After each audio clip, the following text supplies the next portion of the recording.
Hi friends, hello, नमस्कार. Friends, गोड मोदक किंवा उकडीचे मोदक कसे बनवायचे या रेसिपी सर्व आपण मागे पाहिलेल्या आहेत. पण आज आपण तिखट मोदक कसे बनवायचे आणि ही मोदक आमटी कशी बनवायची ही रेसिपी पाहणार आहोत. यालाच उंबरहंडीसुद्धा म्हणतात आणि मराठवाड्यामध्ये अतिशय फेमस अशी ही रेसिपी आहे. खूप भन्नाट रेसिपी आहे. व्हिडिओ शेवटपर्यंत पहा. चला तर मग आता सुरू करूयात. तर मोदक आमटी बनवण्यासाठी सर्वात आधी आपण आलं, लसूण आणि कोथिंबिरीची पेस्ट बनवून घेणार आहोत. तर ही पेस्ट आपण एका वाटीमध्ये काढून घेऊयात आणि आता सारण बनवण्यासाठी आपल्याला घ्यायचं आहे.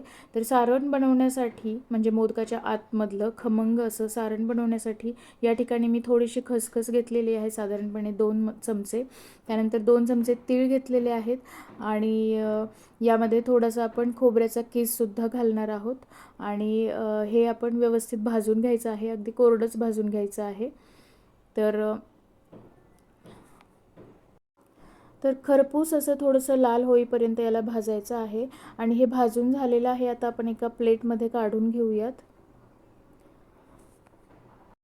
हे थंड होतं आहे तोपर्यंत आपण आमटीसाठी जी ग्रेव्ही आपण करणार आहोत त्यासाठीचं वाटण बनवायचं आहे. तर थोडे सुक्या खोबऱ्याचे या ठिकाणी काप घेतलेले आहेत आणि आता हे खरपूस असे आपण तेलामध्ये भाजून घेणार आहोत. तर खोबऱ्याचा रंग बदलेपर्यंत अगदी ब्राऊन होईपर्यंत याला आपण व्यवस्थित भाजून घ्यायचं आहे.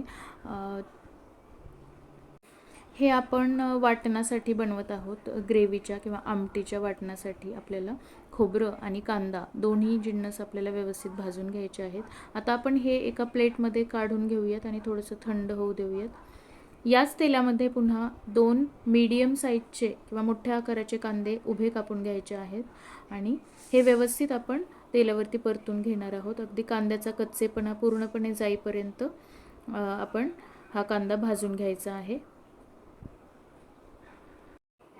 तर बघा, या ठिकाणी कांदा व्यवस्थित भाजून झालेला आहे. आता हा सुद्धा आपण एका प्लेटमध्ये काढून घेऊया आणि थोडंसं थंड होऊ देऊयात. तोपर्यंत आपण मोदकाचं सारण बनवायचं आहे.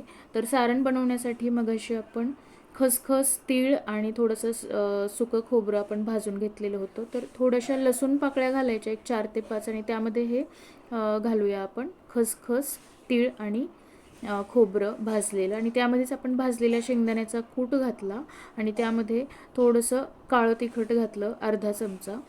त्यानंतर चवीनुसार मीठ, थोडंसं जिरं, आणि आता आपण हे मिक्सरला वाटून घ्यायचं आहे. तर बघा, या ठिकाणी आपलं मोदकाचं खमंग असं सारण तयार आहे.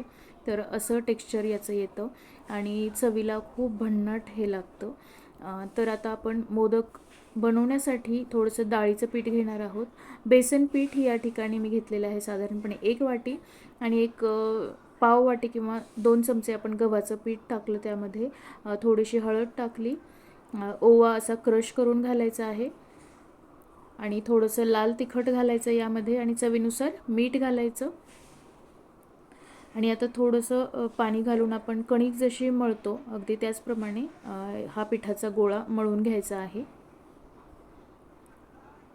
थोडंसं तेल घालायचं आहे, साधारणपणे अर्धा चमचा, आणि मऊसर असा हा पिठाचा गोळा आपण मळून घेतलेला आहे मोदक बनवण्यासाठी.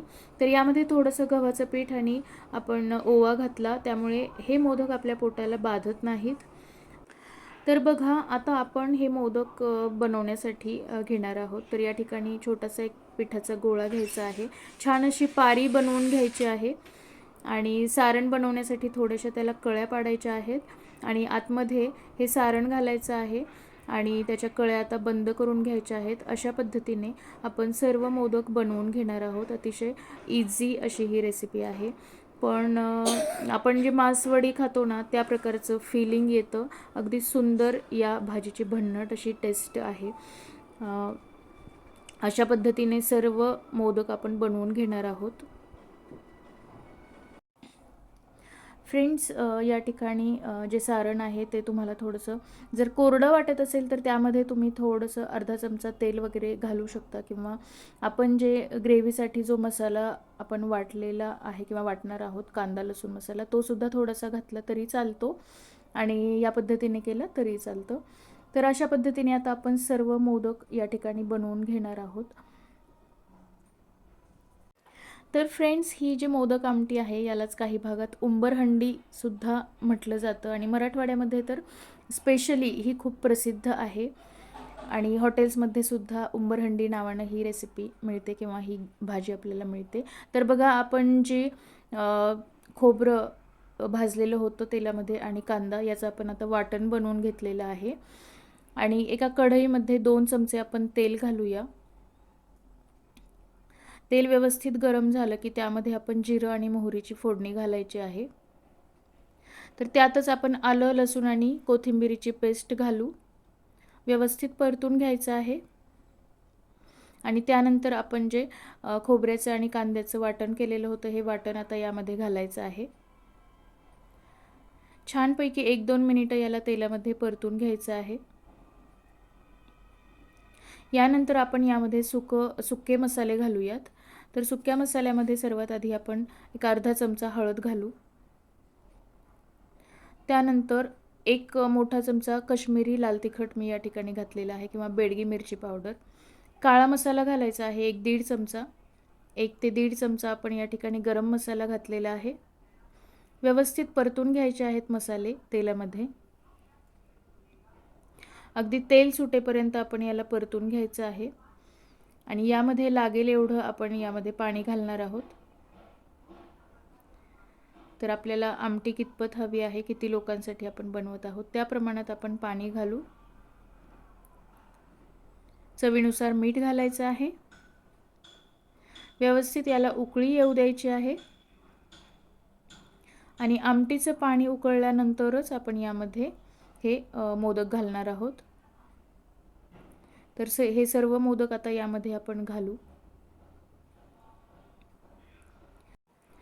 गॅस मंद आचेवरती करायचा आहे आणि साधारणपणे एक 10 ते 12 मिनिटं मंद आचेवरती याला छान असं कढवून घ्यायचं आहे. हे मोदक व्यवस्थित आपल्याला उकडून घ्यायचे आहेत आणि बघा, जे उरलेलं जे सारण होतं ते सुद्धा मी या आमटीमध्ये घातलेलं आहे. तर 1-2 चमचे साधारणपणे उरतंच आपलं सारण. तर हे सुद्धा यामध्ये घालू आणि एक 10 ते 12 मिनिटं छान ही आमटी कढल्यानंतर, हे मोदक व्यवस्थित उकडल्यानंतर आता या ठिकाणी ही मोदक आमटी खाण्यासाठी अगदी तयार आहे. तर मस्तपैकी भाकरीसोबत कांदा वगैरे चिरून, लिंबू मस्त पिळून, कोथिंबीर वरून पेरून आता यावरती आपण ताव मारणार आहोत. फ्रेंड्स, तुम्ही सुद्धा नक्की ट्राय करून पहा आणि व्हिडिओ आवडला असेल तर नक्की तुमच्या मैत्रिणींना पाठवा.